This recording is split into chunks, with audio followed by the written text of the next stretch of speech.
तो स्टूडेंट्स कैसे हैं सब। तो आज हम इस चैप्टर का जो लास्ट पैराग्राफ है वो कंटिन्यू करते हैं। उम्मीद करते हैं कि शायद इस लास्ट वीडियो में हो जाए सब, अगर हो सके तो इसके पहले हम थोड़ा बता देते कि हमने नेचुरल के बारे में बताया, कल्चरल हेरिटेज ऑफ इंडिया के बारे में डिस्कस किया, फिर कल्चरल हेरिटेज ऑफ गुजरात के बारे में डिस्कस किया। ऑल ओवर द कल्चर्स जो भी हुए हैं इंडिया के अंदर, बराबर, वो हमने डिस्कस किया। और आज की इस वीडियो में मैं आपको बताना चाहता हूँ कि मैं उनके बारे में डिस्कस करना चाहता हूँ जो लोग ये कल्चर लेके इंडिया में आए।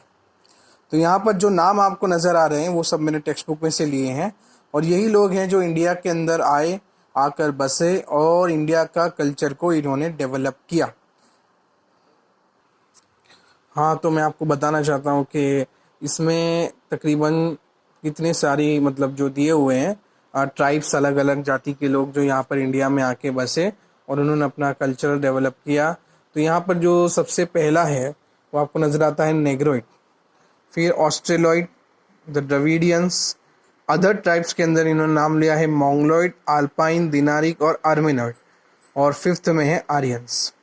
इसमें सबसे ज़्यादा जो इम्पोर्टेंट ट्राइब्स हैं जो इसमें डिस्कस हुआ है वो है ये द्रविडियंस और ये आर्यंस।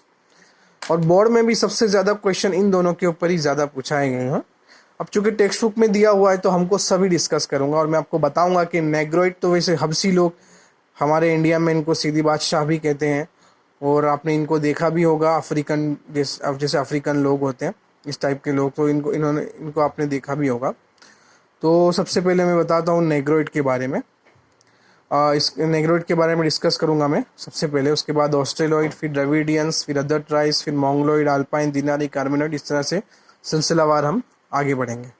तो चलिए शुरू करते हैं। सबसे पहला हम लेते हैं नेग्रोइड।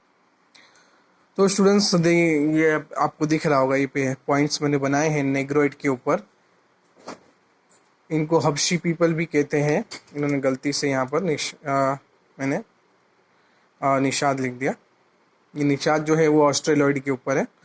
तो सबसे पहली बात तो ये चीज़ है, मोस्ट एंशियंट ट्राइब्स, यानी ये पूरी इंडिया में नहीं बल्कि पूरी दुनिया में ये सबसे ज़्यादा पुराने लोग हैं दुनिया, नेग्रोइड लोग। और आपने इन लोगों और इंडिया के अंदर जो भी पैराग्राफ इस टेक्स्ट बुक में दिया है वही मैंने डिस्कस किया है कि मोस्ट एंशियंट ट्राइब्स है। दूसरा ये दे केम फ्रॉम, यानी वो इंडिया में कहाँ से आए, वो इंडिया में अफ्रीका से आए वाया बलूचिस्तान। जैसे बलूचिस्तान जो है अफगानिस्तान के बाजू की एक जगह है, फिर वहाँ से होते हुए अफगानिस्तान से होते हुए पाकिस्तान से होते हुए ये लोग मतलब फिर वो इंडिया में एंटर हो गए। तो अब उनके अपीयरेंस का यहाँ पर जिक्र किया गया है कि दे वेयर ब्लैक, वो एकदम काले होते हैं। 4 to 5 फीट हाइट, उनकी हाइट जो होती है वो एवरेज 4 से 5 फीट होती है, और उनके करली हेयर होते हैं।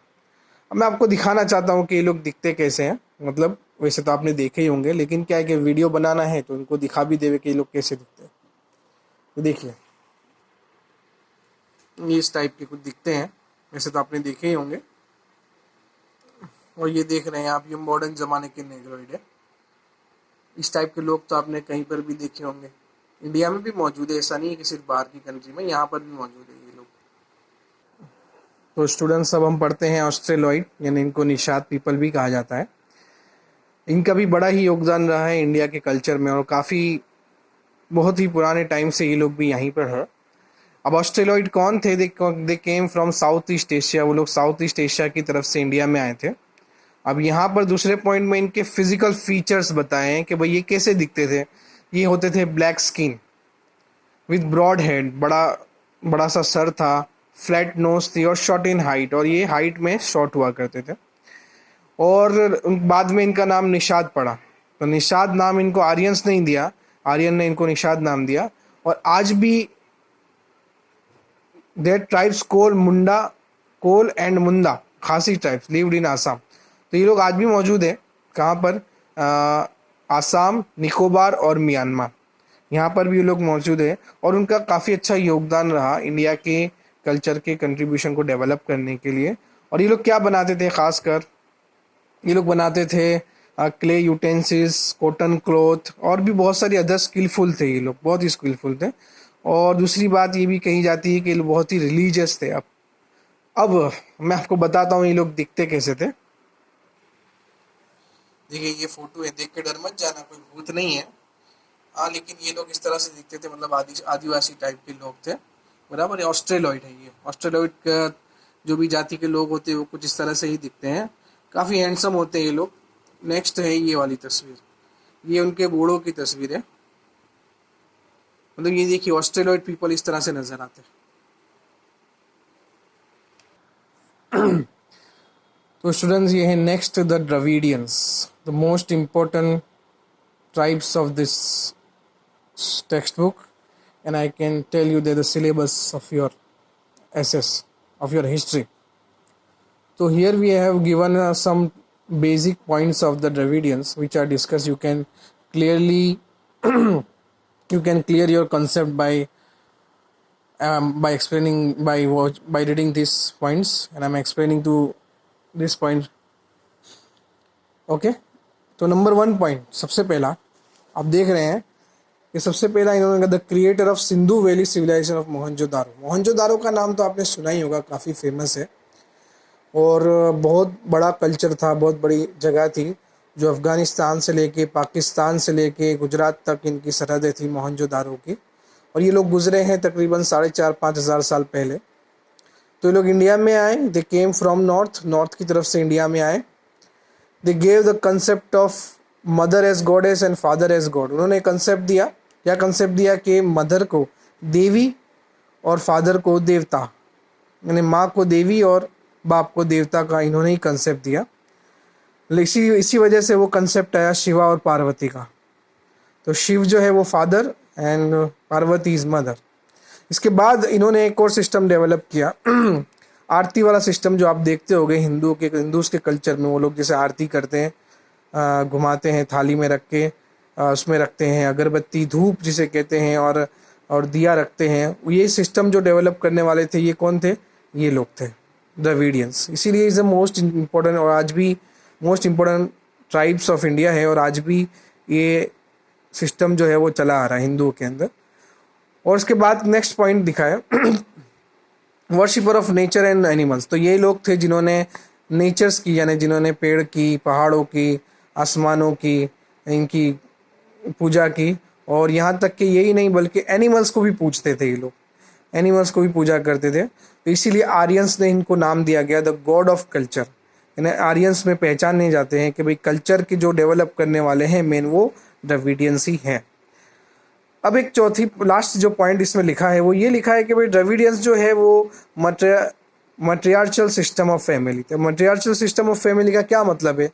मट्रियार्चल सिस्टम ऑफ फैमिली का मतलब ये है कि भाई ये वो लोग हैं जो जिनके अंदर फीमेल डोमिनेंस होता था, यानी इनके अंदर जो है वो हुक्मरान जो होते थे, हेल्प कर जिसकी चलती थी घर में, आप कह सकते हैं वो किसकी चलती थी? वो फीमेल की चलती थी। यानी इनके अंदर औरतें हुक्म चलाती थी इनकी फैमिली के अंदर ज़्यादातर। ठीक है, अब ये पॉइंट यहाँ ख़त्म हुए। नेक्स्ट पेज पे हम दूसरे पॉइंट डिस्कस करते हैं। तो नेक्स्ट पॉइंट में आते हैं स्टूडेंट्स, आप देख रहे हैं they have intercaste marriage with Aryan, sorry with spelling is wrong. उनके इंटरकास्ट मैरिज हुई किसके साथ? आर्यंस के साथ। इंटरकास्ट मैरिज आप समझ सकते हैं कि भाई आर्यंस लोगों ने अपने बच्चों की शादी द्रविडियंस के साथ करी, यानी इनका लड़का उनकी लड़की या उनका लड़की या इनका लड़का, दोनों ने आपस में मैरिज करी। लेकिन अगर आगे चलकर क्या हुआ कि इनका डोमिनेंस रहा, राज बहुत रहा आर्यंस का, तो वो लोग साउथ इंडिया चले गए, शिफ्ट हो गए। तो जो साउथ इंडिया में जो लोग हैं आप आज भी जो मौजूद हैं वो इनकी ही नस्ल में से हैं, द्रविडियंस की नस्ल में से। और इन्होंने ही डेवलप करी ये लैंग्वेज जो अंदर लिखी है, तमिल, तेलुगु, कन्नड़ और मलयालम, जो आज भी बोली जाती है साउथ इंडिया में खासकर। तो आप कह सकते हैं कि जो भी साउथ इंडियंस के लोग हैं वो लोग कैसे हैं? इनके ही वंशज है। They are the descendants of Dravidians. मैं आपको दिखा देता हूँ कि ये लोग कैसे दिखते हैं। वैसे तो आपने देखे ही होंगे फिल्मों वगैरह में, लेकिन चूँकि सिलेबस की डिमांड है इसके लिए मैं बता देता हूँ। तो स्टूडेंट्स ये आपको दिख रहे हैं, ये इनकी फीमेल है, ये द्रविडियन का फीमेल वर्जन है, और ये इनका मेल वर्जन है। तो स्टूडेंट्स अब ये 5th जो पार्ट है इसका यहीं पर हम ख़त्म करते हैं, और आगे के जो भी ट्राइब्स बचे हैं वो इंशाल्लाह नेक्स्ट वीडियो में कवर करने की कोशिश करूँगा। तो मैंने आपको जो सब बता दिया द्रविडियंस तक के बारे में। द्रविडियंस जो है वो मोस्ट इम्पोर्टेंट ट्राइब्स है पूरे सिलेबस का। आप इसके बारे में याद रखिएगा क्योंकि बार बार इसके बारे में एग्ज़ाम में पूछाता ही है। ठीक है, तो अगर आपको वीडियो पसंद आया है तो लाइक करिए, सब्सक्राइब करिए और अपने दोस्तों के साथ शेयर कीजिए ताकि उनको भी मेरे वीडियो से फ़ायदा पहुँचे, अगर आपको फ़ायदा पहुँचाए तो।